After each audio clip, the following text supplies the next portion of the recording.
I'm Phil. We are Taken by the Tide. I'm the singer. I'm Ed, play drums. Andy, bass.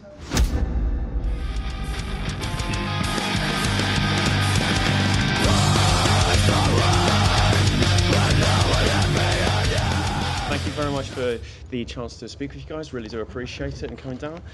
So if I can just start off, how are you guys doing? It's Sunday, so Yeah. you know, it's Been a hot weekend. the heat is starting to get to everyone. Certainly me. But yeah, but we're good. We're good. It's all positive. Having a lot of really. fun We're this having a weekend. great time. Excellent. Are you here for the entirety of the weekend? Just about. More Yeah, or less. but some of us have been to and fro a bit. I've been coming and going. But these guys have camped, haven't He's you? been around the Been here entire time. all the way through to the bitter end. To the bitter end, brilliant. Is there any bands that you would have liked to have seen if you've not been here, or have you? I really want to see the Casey stream, but I couldn't make it back in time last night. So But you watched them, didn't you? You guys, Yeah, I watched them. Yeah, it was a lesson in how to be ridiculous. They're always good. Punishing. Heavy. I think I Fantastic. managed to catch most of the bands I wanted to. Cool. Was there any highlights? Just watched Conjurer just now. Conjurer fucking destroyed. So yeah, No, absolutely. I'm so jealous. I really wanted to see them, and I didn't realise I clashed with an interview I had just now. That's Yeah. cool, man. Yeah, just the sound of those riffs in that big hall, man. Just Yeah. fucking absolutely monstrous. It's a bit of a breath of fresh air as well from some of the other bands of the weekend. You know, Yeah. kind of vibe. So Cognizance this morning were really good. Concerts as well. were amazing this morning. Yeah. Again, it's something slightly different. Yeah, I didn't know Sort anything of about the them general before. vibe. Yeah. No, that was a So, surprise. Yeah, I was really pleased to find them. Our buddies in Tech, this Turin did really well. Yeah. Always good show. Yeah. Super smashed it. Yeah. Job's a good one. So. Brilliant. Actually, whilst we're on the subject of bands, we are at Noizze quite interested in stuff like up and comers, and I definitely feel that there are a lot of talented people out there that just don't get the exposure because I don't know, PR, marketing, whatever it is that's like the problem for them. Is there any guys that you've toured with or have noticed that you'd like to give a shout out to? Well, shout out to all our mates that are here. I mean, there was like cartographer. Blaze. This is Turin, Virus Blaze. 500. 500. Seems like it's like mates fest for us. Yeah. Oh, It's okay. cool. Yeah. And Is anyone that needs a shout out? I'm trying to blank. So our other band, Beyond Grace. yeah, shout out to ourselves. Fair enough. Shameless plug. Of course.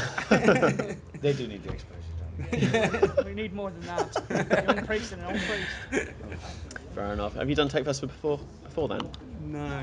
No, I haven't. This is my first TechFest, and we haven't played before. We've Okay. been trying to get on here for a few years now, but for one reason or another, it's not happened. So we finally kind of sealed the deal this year, and Super happy about it. new Yeah. records coming out and stuff. So it kind of just made sense. So, Okay, that's fantastic. How did you find playing it?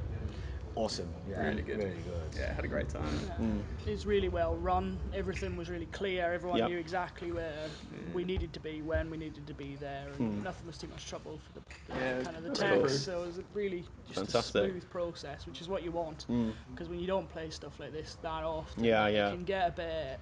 You constantly just like, am I supposed to be doing something? And everyone's like, what a prick. You know.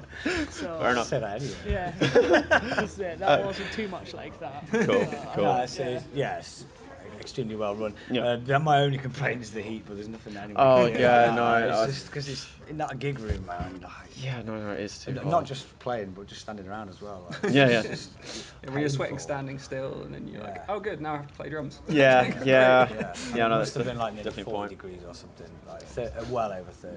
You know, once the adrenaline kicked in though, I was I there didn't was- care anymore. I Yeah. just had Like a great time. on 3 or stage. 4 songs in, you kind of reach that like apex. Like, so it's not going to get any worse. Yeah, that's true. That's I mean, very in true. terms of like sweat.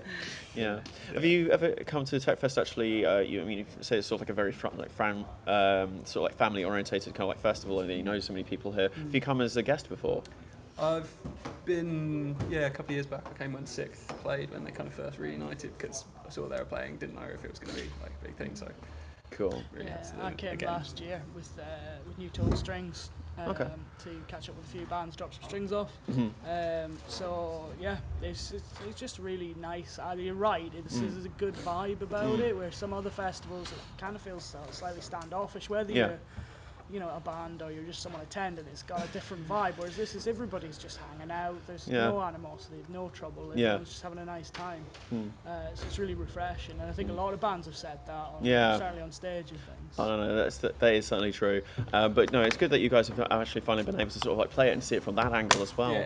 How do you actually find doing sort of like festival spots as compared to gigging? Well, I mean, they're always worth doing. They're always bigger events. So we've only done a couple of big things, like Macmillan festivals and Mammoth Fest, and like we played Bloodstock a few years ago and stuff like that. But I mean, we really like small shows, don't we? Small, busy shows. But that's you need to be kind of able to do both, otherwise there's no point. You've got less control at a festival because basically you're just one cog in a massive machine, and actually if one of the instruments goes down or something, the show must just keep going. Whereas at a local show you could afford 10 minutes here or there to try and sort it out. At a festival, so much work has gone into it to get it right. If it starts going wrong, it's but when it goes right, exactly, it's because you've kind of put in that kind of work to make it all go there in the first place. Just a big rush from big shows. Fantastic. You mentioned that if you just is it just or if you are about to release? About to release. So August the 3rd, Revenge comes out. Fantastic. So this is very much in support preparation for that. You're playing a lot of songs from that. The whole the set was there's an old song which we start with, and the rest of it was just Revenge, like in order. No, not quite in order, but nearly in order. So just hammer it all out, hammer on the new record. How was it playing these songs live? Good. Yeah. I mean, we've actually had some of them for a while now, so we've got super comfortable with all the material, I think, and know exactly what we're doing, and it's going down really well. People seem to really enjoy it. We kind of found our sound, kind of. I think lots of bands say that. It's a bit cliched, isn't it? But I think we've kind of at the point where we know what we're trying to do, and how we're trying to do it. So that makes sense. I mean, I feel like there's a point in which a band needs to almost find themselves in a way. So finding the sound, you say lots of bands say it, but it's true. It is true. Was there anything different that you did in terms of writing Revenge? Not really. I mean, it's kind of. Well, this is the first one that Mark's didn't write any of it. It's one of our guitarists. Yeah, that's true. We had a bit of a lineup change in the last couple of years. He was still honorarily in the band. So he came back and played shows with us occasionally when he came back from Mexico. But no, that's kind of. He's still sort of an honorary member of the band, but we've got another guitarist now, and this is the push forward with all that kind of the new lineup, the new songs, and all that kind of thing. So how was it working with this new guitarist then? Sound. I was in a band with him before. It's kind of like it's just an obvious choice. Really He just slotted right in. He's a great guitarist. Gets on really well with all of us. Demon. He's one of those guys that just. I think I might try this, and then he's just really good at it immediately, and you just kind of go, what a prick. Try so hard, and this guy's just like, I fancy being a tattoo artist. I'm just amazing. Fair enough. He's not here. I'll say it to his face. So, how do you feel looking back on Revenge? Is it something you feel you could have done a little bit better, or is there anything that is this something that you abandoned, or do you feel proud of it? Definitely learned a few lessons. But I'm definitely proud of it. Yeah, it's wicked. I think it's a fucking great record. But the whole process of getting this record out has just been like every step. It's been 3 steps back, which is why it's taken like 2 and a bit years to sort of just finally just put out there. We nearly just about a year ago or something. We nearly kind of lost it. Just went, I'll just fucking have it, put it out. But we've had like management come and go and stuff like that as well. So it's just been. So it has been a really painful bit of a rocky path. There's lots of things we would do differently if we we'll do differently when the time comes to. It's all learning experiences, and you must feel really accomplished then after having all of these struggles. You make decisions, and you don't realise these decisions you made months ago will impact your potential future until it's too late, and then it's just got to go, okay, shit, let's just do all of that again then. Square one. But it's definitely. We learned what not to do. I think that's the best way to put it. I think we basically found every way not to do it. And found the right solution, but every step of the way, like that's just like the circle of failure and then improvement and then improvement. So, what kind of influences do you have as a band? We're a bunch of guys that are into loads of different stuff. So I think that shows.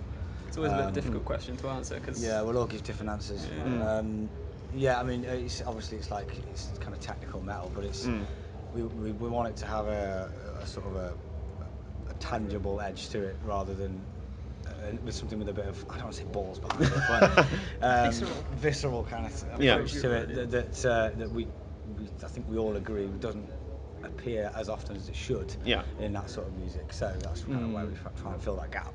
If that makes sense. But in terms of bands, I mean, we'll all say different bands. I'd say Dillinger Escape Plan, Converge, loads of black metal. What would you say?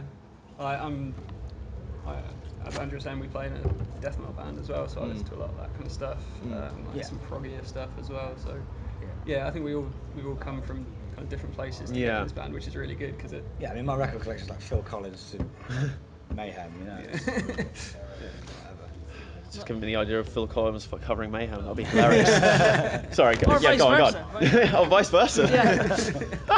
Sorry, no, my mind's going to stop going into that for a minute. Go on. But no, just more of the same. I think we more have an idea of the sound that we're after. I think that's probably a better way to describe it. Is that it's having that technicality and quite rhythm based. Yeah. A lot of our stuff we try to mess with interesting rhythms, but it's never got to be about the fiddly element. We try and stay away from that side to an extent. I mean, there's lots of big guitars and crazy tapping and stuff, but it comes back to that kind of that groove and that kind of visceral edge that we try to keep. It's not necessarily always about being, the world's tightest band. Sometimes it's about getting across the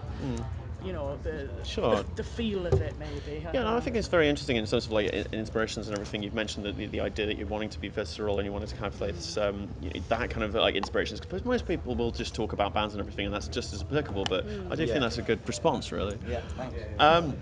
So, in terms of looking at all of the songs that you've ever done, do you have any favourites? And if so, why?